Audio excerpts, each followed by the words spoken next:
So that's Gelson Fernandes. And to just finish up what I was saying, I hope that one day in the near future, the director of member associations Africa will be an African. Yeah, it should be an African. It is already wrong. Remember, I didn't say it should be a black man. People should not misquote me. You said it should be African. Yes. Full stop. Hiyo ndo nimesema. Because Africa is a very diverse continent with all colors, creed, and, but African.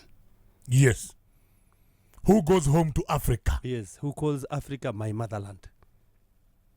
Who plays for Africa? Who works in Africa? Who works for Africa? Unaelewa? Yes. Africa is not a color. Africa is a continent with member states and should be governed by people from that continent. And that is my point. No matter from which country they come from, north, south, east, west, I do not care.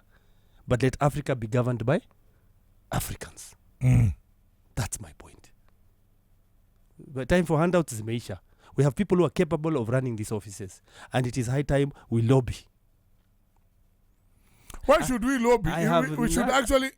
I have nothing personal against Gelson Fernandes. In fact, I even admired him as a footballer. Yes. But fact remains, he's not an African. He's Swedish. He's Swiss. So he should be minding about European affairs? European affairs. In fact, at the World Cup, he played for a European team. That is what I'm just saying things as plain as they're supposed to be. I am not starting a war. And nobody's looking at it as a war, because some people, you'll see the backlash. The backlash maybe should be from people who don't understand. Because I read here, I said, Gelson Fernandes is director of member associations Africa.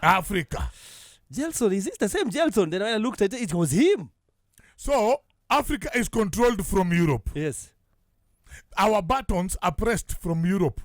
By Europeans. If they should give us anything like this small FIFA series, a European decides. Yes.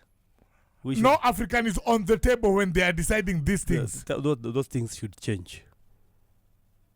That is the least I can say.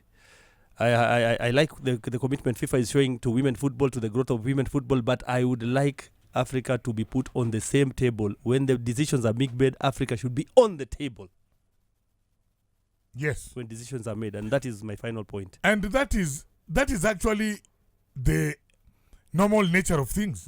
That is how it should be. But with Africa, we have always gotten a raw deal, yeah? Can you imagine some Kwame Nkrumah from somewhere representing Sweden? You cannot be allowed.